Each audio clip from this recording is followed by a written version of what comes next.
Welcome back to my channel পারমিতার গল্পে তোমাদের সবাইকে স্বাগত। দেখো সকাল সকাল চা খেয়ে লেগে পড়েছি রান্না করতে। এখন লাল শাক রান্না করছি। লাল শাকটা সিদ্ধ বসিয়েছি কাঁচা লঙ্কা দিয়ে, আর এখানে আমি পেঁয়াজ আর রসুনটা একটু কুচিয়ে নেব। আর এই যে এখানে আছে চিংড়ি মাছ। তো চলো রান্নাটা সারি, তারপরে তোমাদের সাথে আবার কথা বলছি। দেখো এখানে শাক থেকে কতটা জল বেরিয়েছে। আমি কিন্তু এক্সট্রা কোনো জল দেইনি। শাকগুলো আমি জাস্ট একটু ধুয়ে কড়াতে দিয়ে একটু ঢেকে রেখেছিলাম, আর ঢাকনাটা তুলেই দেখো কতগুলো জল তোমরাই দেখতে পাচ্ছ। এটা সব শাক থেকেই বেরিয়েছে, আর এই জলেই শাকগুলো সিদ্ধ হবে।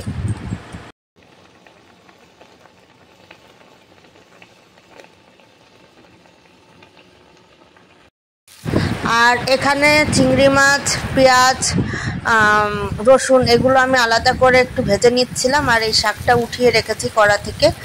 এইটা শাকের সাথে মিক্সড করব। তো আলাদা আমি একটু বেশিক্ষণ ভাজবো না, নইলে চিংড়ি মাছটা রবার মতন হয়ে যায়। আর এই দেখো পুরো শাকটার সাথে আমি এটা মিক্সড করে নিলাম চিংড়ি মাছটা। এবার আমার জল শুকানোর পালা। জলটা শুকিয়ে গেলে আমার শাক রেডি। তো যতক্ষণ না জল শুকায় ততক্ষণ আমি ওয়েট করবো। আর তোমরা কি করবে, তোমরা সাবস্ক্রাইবটা করে দাও কেমন। তাও দেখো জলটা আস্তে আস্তে অনেকটাই শুকিয়ে এসছে। গাইস দেখো চলে এসেছি রান্না সেরে। এখন আমি একটু স্নান করে নেব। জিৎ হলো জিৎ না, সৌজন্য হলো ঘুমাচ্ছে। শাশুড়ির ঘরে দেখে আসলাম, তো ঘুমাতে থাকুক। আমি রান্না করে এসেছি, সারা গা ঘাম। আমি এই অবস্থায় আর মানে ওকে কিছু করতে পারবো না। তো ভাবলাম তাহলে স্নান করে একটু ফ্রেশ হয়ে নেই আর কি। জিৎ প্লিজ, যেটা বলছিলাম, তো হলো এই রান্না বান্না সেরে আসলাম। জানি না কেমন হয়েছে খেতে, তবে মানে যেভাবে ছোটোবেলা থেকে খেয়ে অভ্যস্ত আমি সেভাবেই রান্না করার চেষ্টা করেছি। তবে এই বাড়িতে দেখেছি মানে যে শাকই হোক, লাল শাক হোক বা অন্য শাক হোক, সেটা ঝোল হয়। আমি কখনো শাকের ঝোল খাইনি। তো সবসময় মানে একটু ড্রাই মতন খেয়েছি। তো ওই জন্য সেরকমই বানানোর চেষ্টা করেছি। জানি না কেমন হয়েছে, দুপুরবেলা খাওয়ার সময় বোঝা যাবে। তো যাই আমি স্নান করে আসি। স্নান করে তারপরে আবার তোমাদের সামনে ফিরে আসছি।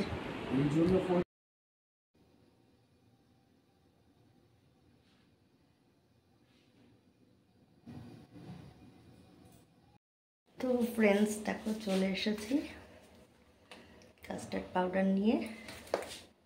দেখতে পেলে দুধ ফুটছে গ্যাসে। তো এখন বানাবো কাস্টার্ড। দেখো এখানে দুধটা অনেকটাই ফুটিয়েছি, আবার আরও ফুটাতে হবে।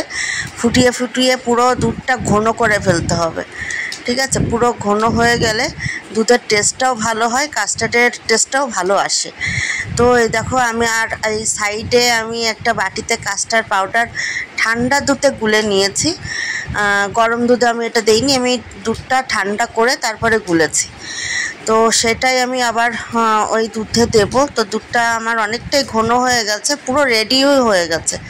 আর এই দেখো আমি কাস্টার্ড পাউডারটা আমি ওর মধ্যে দিয়ে দুধটা কতটা ঘন চলে এসছে, ঘন ভাব। এবার এর মধ্যে আমি দেব কলা। তো এখানে আমি কলা দেব। আমার হাতের কাছে আর কোনো ফ্রুট ছিল না, শুধু পাকা কলাই ছিল ঘরে। তো ওই জন্য কলাটা আমি মানে ছোট করে স্লাইড করে দেখো কেটে রেখে নিয়েছি। এগুলো আমি ওর মধ্যে ইউজ করব। তো চলো কাস্টার্ডের মধ্যে ঢালা যাক। তো প্রথমে ভেবেছিলাম হাত দিয়ে ঢালবো, কিন্তু কলাগুলো এত পাকা যে হাত দিয়ে ঢালা যাচ্ছিল না। তো পুরো থালাটা ধরেই আমি এর মধ্যে ঢেলে দিলাম। আর যেটুকু বাকি ছিল সেটুকু আমি একটু হাত দিয়েই করে দিলাম, হাত দিয়েই ঢেলে দিয়েছি। আর কলাগুলো খুব পাকা ছিল, অতিরিক্ত পাকা ছিল, যে মানে হাত দিলেই কেমন গলে যাচ্ছিল। তো যাই হোক আমি কলাগুলো একটু ভালো করে মিশিয়ে নিলাম, যাতে খাওয়ার সময় কলাগুলো একটু মুখে পড়ে, ভালোই লাগে খেতে তখন। আর এবার এটা ঠান্ডা করে ফ্রিজে ঢুকিয়ে দেবো। দেখো আবার চলে এলাম। তখন দেখলে কাস্টার্ড বানাচ্ছিলাম। কাস্টার্ডটা ঠান্ডা করে ফ্রিজে ঢুকিয়ে দিয়ে এসছি। ওটা একটু ঠান্ডা হোক, তারপরে যাব খাবো। চুলগুলো কেই এলোমেলো। আর এই দেখো চা নিয়ে বসে পড়েছি। কি মারাত্মক গরম পড়েছে না। চা নিয়ে বসে পড়েছি, চা খাই, তারপরে সন্ধ্যা দিতে হবে, সন্ধ্যা দেব, তারপরে দেখি কাস্টার্ডটা যদি তখন মনে হয় তখন হবে না, হ্যাঁ হয়তো রাত্রের দিকে হবে খাওয়া। তো আগেও একবার বানিয়েছিলাম আমি অনেক আগে, আমার পুরনো ভিডিওটা তোমরা দেখলে বুঝে যাবে।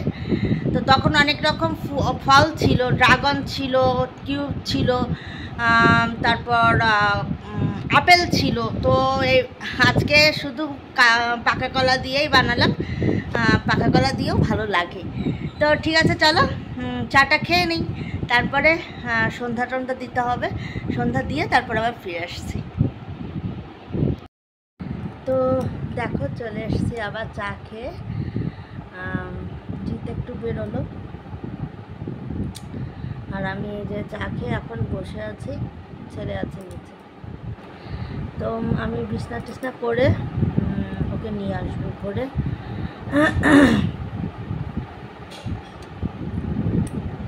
ওই বেল বাজাচ্ছে, মানে ছেলেকে আনার জন্য মনে হয় বেল বাজাচ্ছে, যাই ছেলেকে নিয়ে আসি, তারপরে আবার ফিরে আসছি। দেখো নিচ থেকে ওকে নিয়ে চলে এসছি। চাটা খেয়ে বসেছিলাম, তো বিছনা এখনো করতে পারিনি, যেহেতু একটু বাইরে গেছে তখনই বললাম। তো ও ছিল নিচে, তোমাদের সাথে যখন কথা বলছিলাম তখনই শুনলে বেল বাজাচ্ছিল। তো ওই যে দেখো নিচে নিয়ে চলে এসছি, বলে আমার পুনতা পুনতা শুনতা। এই দেখো এখানে কিছু খেলনা আছে, ওর টার্গেট এখন ওই খেলনাগুলো। দেখো দেখো দেখো, ওরে বাবারে পড়ে যাবি, ওরে দেখেছো দেখেছো আমার ছুনটা পাপা। এই দেখো শ্বশুর আজকে ওকে এরকমভাবে চুল আশ্রয় দিয়েছে। নাও দেখো একটুখানি দেখো, তুমি একটু তাকাও, ওই দেখো খেলা করছে, দেখো দেখো একটু দেখো, একটু দেখো, সবাই একটু দেখো ও দুষ্টামিটা দেখো একটু।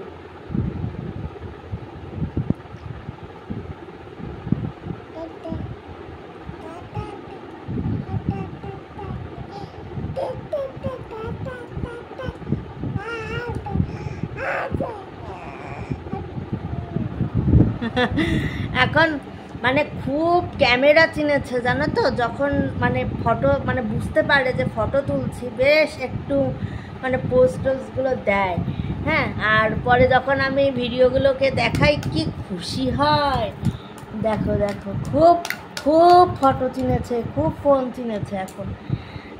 এখনকার ডিজিটাল বাচ্চা, এই সময় আমরা ফোন কি সেটাই জানতাম না, ইভেন এখনো পর্যন্ত মানে এই বয়স হয়েছে ফোনের অনেক কিছুই জানি না, কিন্তু এই যে দেখো কেউ কিন্তু শেখায় না, হ্যাঁ। সবাই মনে করে যে হলো মানে বাচ্চাদেরই, আমরাও মনে করতাম যে ফোন নেওয়া শিখিয়েছে বা ফোন, কেউ কারোকে শেখায় না। ওকে কিন্তু ফোন আমরা কেউ দেইনি হাতে তুলে, যখন নিচে যায় তখন ওই পাশে শ্বশুর বসে একটু মানে ফোন টোন দেখে, ফোন দেখে মানে গান টান শোনে, শাশুড়ি হয়তো ফোন দেখতে দেখতে একটু ওই বিড়ালের শব্দ শুনলো বা ছোট বাচ্চার শব্দ শুনলো, সেটা একটু দেখায়, এছাড়া কিন্তু ওর হাতে কেউ ফোন দেয় না, ঠিক আছে। কিন্তু খুব ফোন চিনে গেছে। তো ঠিক আছে, তোমরা দেখো, আমি একটু ওর সাথে খেলা করি, এতক্ষণ নিচেই ছিল, তো ও খেলনা নিয়েই খেলবে, তো একটু ওর সাথে টাইম কাটাই, তারপরে আবার তোমাদের সাথে ফিরে আসছি। ফ্রেন্ডস দেখো চলে এসছি আবার, ভিডিওটা তো শেষ করা হয়নি, নিচ থেকে এই ডিনার কমপ্লিট করে ফুটিয়ে চলে আসলাম। ভেবেছিলাম জিৎ হয়তো জেগে থাকবে, কিন্তু এসে দেখলাম ঘুমিয়ে গেছে। তো যাই হোক, আসলে ছেলেরও সন্ধ্যাবেলার থেকে ঘুম পাচ্ছিল, ওই ছাদে গেছিলাম মাঝখানে একটু, মানে নিচে প্রচণ্ড গরম, দোতলায়, নিচতলাটা আবার ঠান্ডা, দোতলাটা প্রচণ্ড গরম, তো জিৎ ছাদেই ছিল, তো আমি আর ছেলে একটু ছাদে গেছিলাম, তো ছাদে ঘুমিয়ে গেছিলো, তা এসে শাশুড়ির ওখানে শুয়ে দিয়েছিলাম, যেহেতু আমরা দুজনেই নিচে যাব ডিনার করতে। তো তো ও একা একা থাকবে সেটা তো হয় না। তো শাশুড়ির ওখানে ঘুমিয়েছিল, তো ওখান থেকে জিতোকে নিয়ে এসে একটু জেগে গেছিলো, ওকে ঘুম পাড়াতে পাড়াতে দেখলাম জিতো ঘুমিয়ে গেছে। তো ঠিক আছে, চলো আমি আর বেশিক্ষণ থাকবো না, অনেক রাত হয়ে গেছে। তো তোমরা সবাই ভালো থেকো, সুস্থ থেকো, আর অবশ্যই অবশ্যই সাবস্ক্রাইবটা করো। চলো, গুড নাইট।